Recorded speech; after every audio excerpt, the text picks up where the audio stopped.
اور تیسرے نمبر پہ نبی اکرم صلی اللہ تعالیٰ علیہ وسلم نے فرمایا اگر تو نجات چاہتا ہے نا تو اپنی خطاؤں پہ رویا کر، اپنی خطاؤں پہ آنسو بہا، اپنے آپ پہ رو اگر چاہتا ہے کہ بچ جائے۔ تین چیزیں نبی پاک علیہ الصلوۃ والسلام نے بیان فرمائی، زبان کو قابو میں کرو، اپنے گھر میں قیام کرو، اور فرمایا کہ تم اپنی خطاؤں پہ رویا کرو۔ یہ تین اگر چیزیں تمہیں میسر آتی ہیں تو پھر رسول پاک علیہ السلام کی زبان فیض حق کے ترجمان سے گارنٹی مل رہی ہے کہ اللہ اس بندے کو نجات عطا فرمائے گا۔ بہت شوق ہے لوگوں کو باتیں کرنے کا، بڑی بات جو بات بڑے مختصر لفظوں میں دو جملوں میں بیان ہو سکتی ہے، اس کے پیچھے اتنی لمبی تمہید ماں دیں گے کہ اصل بات ہی رہ جائے گی۔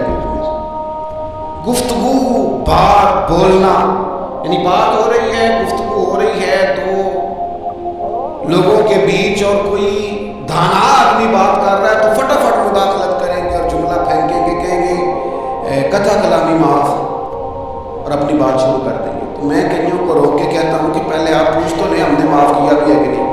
بہت باتیں کرتے ہیں بعض لوگ، بہت باتیں کرتے ہیں، اور دنیا میں جو زیادہ خطائیں ہوتی ہیں وہ زبان کی وجہ سے ہوتی ہیں۔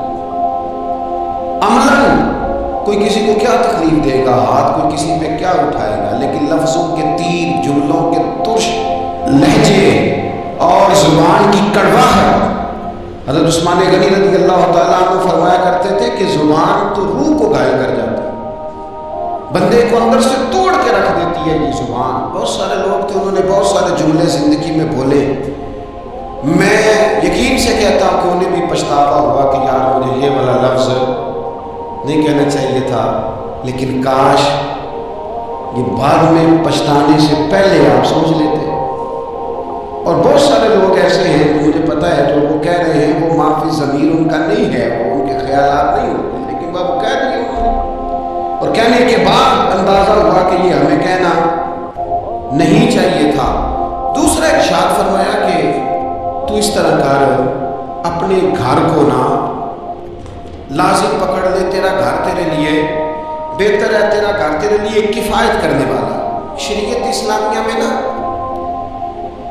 رہبانیت منع ہے، سارے حقوق چھوڑ کے بندہ گھر میں بیٹھ جائے، حجرے میں بیٹھ جائے، مرضی منع ہے، لیکن کچھ دیر کے لیے وَتَبَتَّلْ إِلَيْهِ تَبْتِيلًا، سب سے کٹ کر اللہ کے ساتھ اٹھ جاؤ۔ قرآن مجید نے کہا وہ کیا ہے کہ کچھ دیر کے لیے خلوت ضرور اختیار، جیسے آپ اعتکاف میں بیٹھے ہیں، سب سے کٹ کے اللہ کے گھر آ گئے، یہ کچھ دیر کے لیے یہ کام کرنے کا ضرور حکم دیا گیا۔ آپ دیکھیے حضرت موسیٰ علیہ السلام، اسلام نے رہبانیت نہیں، سارے حقوق چھوڑ کے جانا نہیں، لیکن کچھ دیر کے لیے، تھوڑی دیر کے لیے حضرت موسیٰ علیہ السلام 40 دن کے لیے گئے نا کوہ طور پہ، پھر اللہ نے تو رات عطا فرمائی۔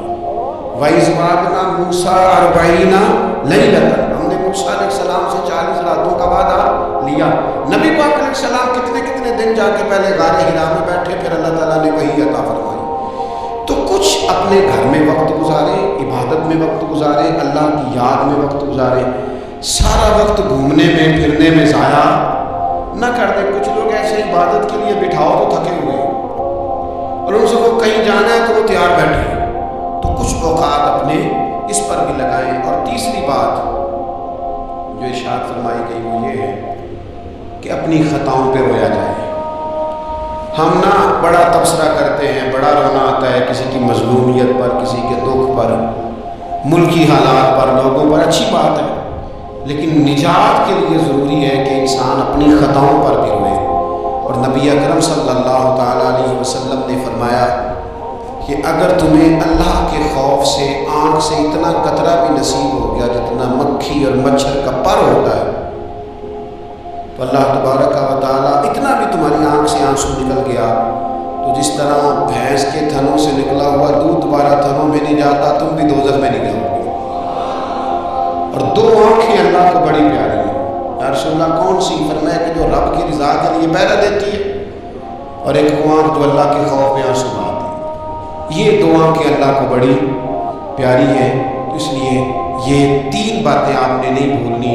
ایک تو یہ کہ اپنی زبان کی حفاظت کریں، ایک اپنے گھر میں، مسجد میں، حجرے میں کچھ دیر بیٹھ کے اللہ کو یاد کریں اور کوشش کریں کہ بغیر وجہ کے گھر سے نہ، اور تیسری بات یہ کہ اپنی خطاؤں پر آنسو بہانے کی کوشش کریں۔